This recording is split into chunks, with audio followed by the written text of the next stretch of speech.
Yeah. Yeah, we hear you. First of all, can we start off with the injuries? Is Romelu Lukaku ready to be involved? Will he be involved? Not sure yet. We have one more training. Yesterday he was in team training and seemed okay. Let's see about the reaction. He has right now in the next minutes an appointment with the doctors and physios to see about the reaction, see about the next training. Maybe, I mean, we have the chance to bring 20 players to the squad. Maybe we have the chance that he is in the squad for the last minutes. That will be the absolute maximum what we can get out of the situation right now. Any other injuries? Jorginho came off at the weekend. Is he okay? Josh is absolutely okay. We had to take Kai off because of hamstring problems. He felt a bit of tension in the hamstrings. So we took him off, and we have some doubts with him. We need to check and see if he can train without any problems. So this is more or less the question mark. Timo feels good. He was in training yesterday. He's back in the squad again. And Mateo Kovacic is out, and that's it. And Juventus now, how much importance do you put on winning the group? Well, firstly and foremost, we do what we do. When we play football games, we try to win them. This is what we do, and this will not change. Okay, later in the game, if there is if the score sheet is a draw, we will maybe not allow Edu Mendy to go into opponent's box when we have a late corner, because we will not risk our qualification and go all in if the situation is like this. But until this moment, we will try everything to win the game and have a chance to win the group, and for this we have to win the game. James Savundra, TalkSport. Thomas, do you feel like this period where you've been without Timo Werner and Romelu Lukaku has helped to improve the side's tactical flexibility, giving you even more options? We always had the options. It's on the players when they are needed, and then they have the chance to show their potential. They need to show it, and they need to be ready. That's life at Chelsea, and this is what they do in a very impressive way. And we always have options. And when we play with Romelu, we play with Romelu. When we play with Timo, we play with Timo. And when they are not available, we try to find solution. That's why we are here, and that's why we have a big squad. And this is why we trust everybody, because the guys know what it takes to play for Chelsea, and this is it. And we take care about the attention goes to the guys who are available and who are fit, and for all the injured players and the guys are missing, they get our full attention to be as soon as possible back on the pitch, and that's pretty much it. Jeremy Langdon, Sky Sports. Yeah, hi Thomas. It's a big week, of course. It's United after Juve. What did you make of the news from Old Trafford that Ole's gone? Well, not too much actually, because we have a away game on Saturday and the home game on Tuesday, and then we play Man United. So we don't think about Man United today or tomorrow. We are pretty occupied with preparing a Juventus game, and I will not comment on this decision, and on other clubs' coaching decisions is simply not my job to do. Matt Barlow. Hello, Thomas. I understand what you say about Manchester United. I wondered if you could talk about Chelsea. Changed the manager in mid-season last season, won this competition. How easy is it to do that? Can Manchester United do that as simply as you make? I cannot say easy. That will devalue our effort. Well, listen, I'm in the best place possible at this moment, so I'm a happy coach, and I'm a happy person. So in the moment where I am is perfect, and that's what I try to transmit, and maybe what everybody feels. And I'm in the right place, in the right spot. So is the question really if somebody else copies that? I don't know. If so, everybody sacks the coach now in January to win the Champions League. I think this don't find any things where there are no things to find, and don't start to interpret stuff where there's nothing to interpret. And I'm the absolutely wrong person to ask about it. It's none of my business. They do what they do, and I have nothing to say about it. That's it.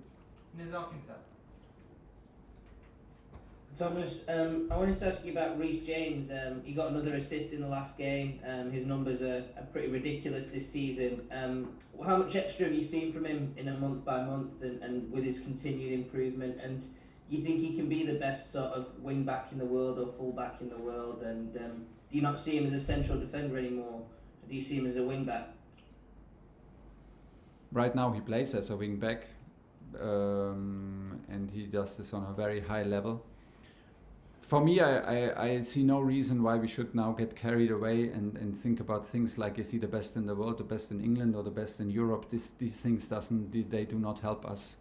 I'm happy when he tries to be the best Reece James today in training, and if he plays, then tomorrow on the pitch. And if he plays, he needs to be the best version of himself on any position. He can play in the back three, he can play as a wing back.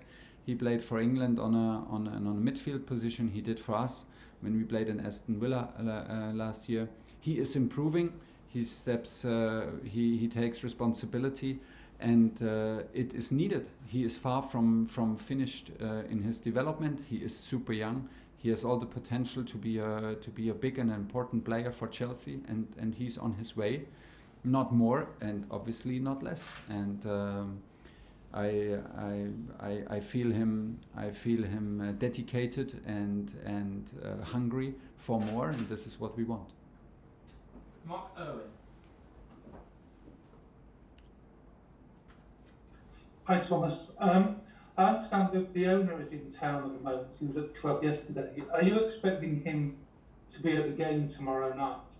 And if he is at the game, is it important to put on a show for him? Because he hasn't been to Stamford Bridge very much recently. To put on a show for him? No, that's not important. Our show is the basics. The basics are our show, and we give our very best if the owner is here or if he's not here. Because if he's not here, I know that he will watch us and watch us close and follow close. And we put a show on a daily basis, and I mean with show I mean hard work, to make him happy and to entertain him and all our supporters who are in the stadium tomorrow. It's a big game. It's a tough game. We need everybody in the stadium full on. We need ourselves to be on top level, and this is what we do. And if he's there, we are super happy, but will not change our approach. Matt Law. Hi Thomas. Hi. Just another one on the owner. I just wondered, with him being in London, whether you have had another meeting with him or are planning to. I'm obviously not asking what that would be about. And secondly, he's got quite a different aura for an owner about than a lot of owners. You know, he's almost a celebrity in his own right. You see ex-players post pictures of themselves with him on social media. Do you get the feeling he is kind of a special owner? Does he give the players a boost that maybe other owners don't give to teams, from your experience? First of all, I have to say that I don't know if he is in London at the moment and will be in London tomorrow. So that maybe answers the question if I met him. No. Is he a special owner? I think first and most important, he's a football fan, huge football fan. He is in love with the game. He's in love with the details. He wants to know everything about it, about what's going on here in Cobham, and we keep him informed and we keep him posted, because he has this genuine interest and genuine love for the game, and this is the most important, and this makes things very special. I have the feeling it's about this, and he wants to be entertained, he wants to be competitive, and he wants to have the right attitude on the pitch, and this is what he created here. Is amazing, and we are blessed to enjoy our time here in this club and to keep on progressing, and this is what we do. Okay, we'll leave it there for Thomas. Trevor Chalobah will be through very soon. Thank you.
Hi, I'm good, thanks. You?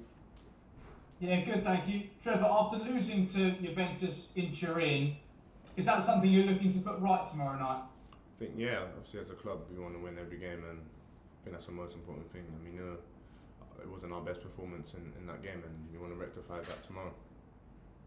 If I can ask you about Antonio Rudiger, because he's someone that's been a real mentor for you since you've been at Chelsea, how important is it that the club try and keep him because his contract runs out in the summer? Yeah, Antonio has been he's been a very good mentor to me since he first came here when Kanté was here. He took me in, he helped me in training sessions. When I went out on loan, he told me what was needed, and since then it's been good, and it's good to share the same pitch with him. Okay, we're going to move on to John Southall, please. Trevor, do you still have to pinch yourself a bit how quickly everything has happened for you this season at Chelsea? And also, can I just ask about Thiago Silva and what it's like playing alongside him and how big an influence he has been on you?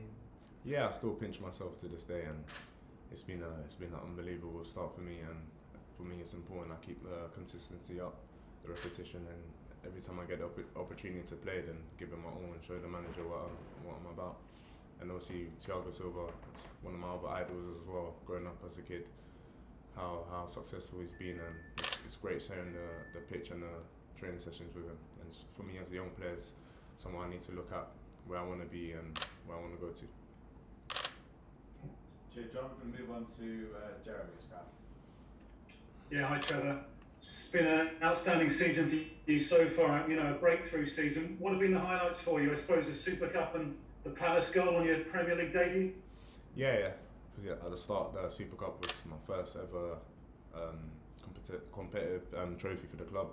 And yeah, it was unbelievable to win that. And obviously then to make my debut and get a goal, that's obviously unbelievable as well. At Stamford Bridge, place I've been watching games, Champions League games, and then to step on the pitch, win the game obviously. But yeah, it's been unbelievable. Can you say what it means to you to have the trust and the backing of Thomas Tuchel and what he's doing for your game? I think as a young player, that's what you need to show the manager that you're good enough that he can trust you. And for me, that's what I tend to do in the training sessions. I think that's where it starts from, to then take it on to the pitch.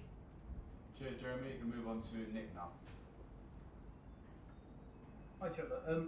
I just wonder, it's not too personal, but obviously we see on your social media page sometimes it seems like your faith is a big part of your life. I just wondered what kind of influence that has on your professional football career. Has it helped give you focus, give you discipline and those sorts of things? Has it helped with the attitude? And is it one of the things that I suppose along with your family has kind of got you to this point? I think for me the faith is the biggest thing. Without faith I won't be where I am today. And yeah, my family's very religious. Me as a player as well. I think every day it's what I give thanks to. Being alive, having the opportunity to play for this club, and yeah, and just believing in him and believe where I want to be, where I want to go, and it's something I want to do. Okay, James Robson, you next. Hi, Trevor.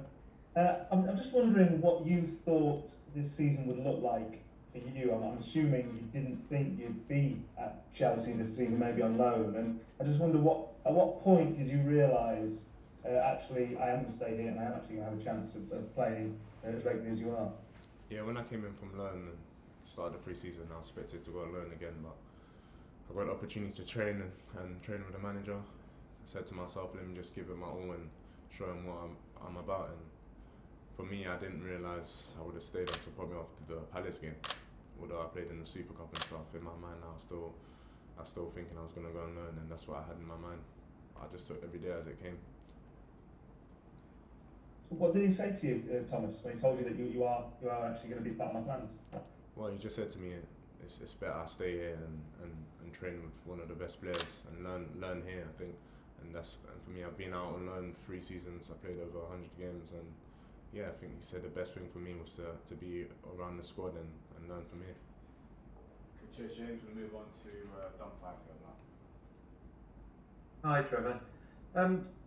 Sierra Leone have qualified for their first Africa Cup of Nations for a long time. I just wondered whether they've made any attempts to get you to play for them in the future, and where your international ambitions lie. Yeah, obviously that's my country, and yeah, they've done well to qualify, but at this moment in time, it's not my focus at the moment. It's for the club.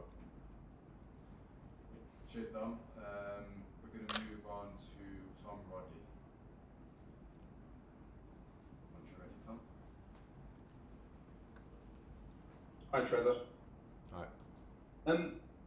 Chelsea have had an excellent defensive record this season in Premier League and Champions League. You've obviously been a part of that. How do you sort of explain it? What do you put that down to? How's it been possible? I think it just starts from training, really. It's very competitive in training. Even when we do small-sided training games, no one wants to lose. No one wants to concede goals. I think that's where it all starts from the training pitch and the mentality we have within ourselves, and that the manager demands from us is shown in the games, and I think that's what we've taken into every game. Like, we hate conceding, and if you don't concede goals, you win games, and I think that's what we're doing at the moment. So it's good. You spoke a little bit about what Thomas has been like with you around games. Does he issue lots of instructions? What did he say to you specifically? Well, for me specifically, just go out there and enjoy the game, really, and that's what I've done. And for the team as well, just we know our plans, we know what the manager wants, and we go out and try to execute that. Cheers, Tom. We'll go to the last one now, which will be Adam Newsom. Hi, Trevor. I just wanted to ask about how important your brother Nathaniel has been this season for you, because he's obviously been through this experience playing for Chelsea. How often do you talk to him, and what advice has he given you, and is there any sort of friendly rivalry now between you given you're in the first team? For me, he's the reason why I started playing football when I was young, you know. When we used to play football in the park, he got scouted by Fulham. And when I was younger, as I said, I never used to like football. I always used to just go out and ride a bike, play with my friends, and yeah, if it wasn't for my brother, I wouldn't have started playing football. So he's been a big impact to me in my career. Until now, this day, we're still talking about it and still talking about things I need to do. Obviously, he's been at this massive club, what it takes to play for this club, and I make sure every time I put on the shirt, I give it my all. Okay, thank you everyone. I'm going to leave it there.